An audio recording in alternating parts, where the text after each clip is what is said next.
Hello guys, welcome back to my channel.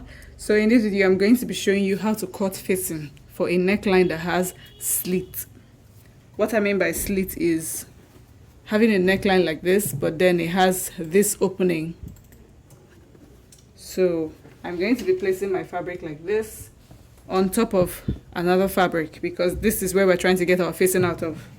I'm going to place it like so, and then I'm going to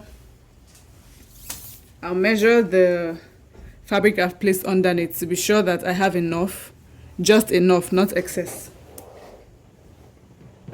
I need just 3 inches. So this is 3 inches and I have more than 3 inches.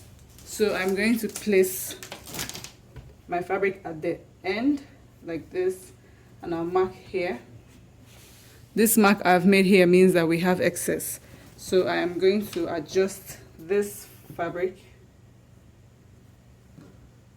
I am an advocate for waste management, so anything that would help me to manage the amount of waste I put out, I would gladly do that. So right now we have just what we need, nothing extra. We have exactly what we need for the facing. So I'm going to place this on top like this.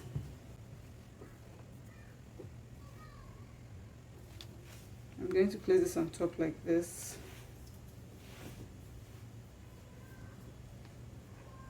And I'm going to pin it down like I just did. I'm going to cut the neckline first before we turn it over. Great, so I've cut the neckline. So now I'm going to flip this over so that we can do the markings we need to do behind and then cut.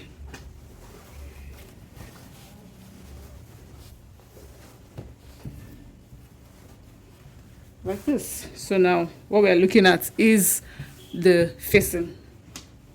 I'm going to mark 3 inches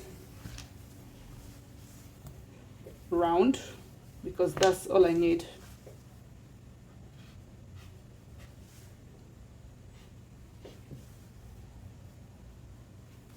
From this part, I'm also going to mark 3 inches like this. So the facing we're going to be cutting out is going to come like this, because we have this slit here and we need to be able to accommodate it. So I'm going to check the bottom of the slit and I would mark 3 inches below that as well.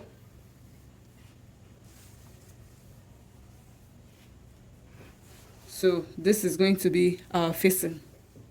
When you're checking the part to cut, you need to be really mindful so you don't cut your main fabric.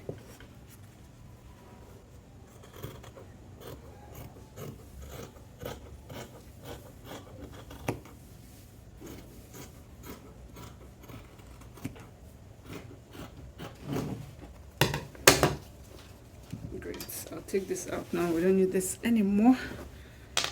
So what we have now is our facing. I have some excess at the neckline here, so I'm just going to cut that out.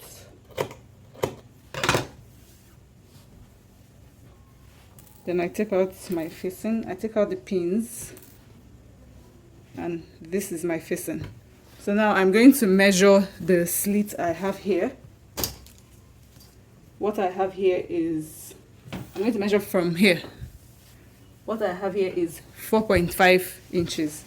So I'm also going to mark 4.5 inches on my facing. And then I cut that open.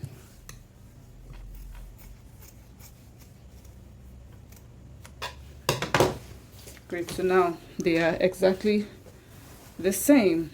So when I'm placing it, I'm going to be placing it like this.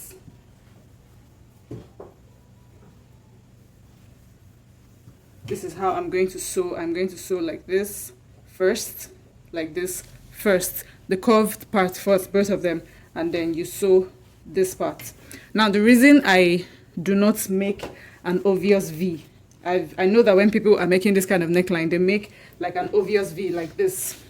The reason I don't make an obvious V is because I don't want it to be extra wide by the time I'm sewing. So when you just make a cut, because all I did here was just cut it open. So when you make just a cut like this, when you're sewing, you don't have the freedom to sew 1/4.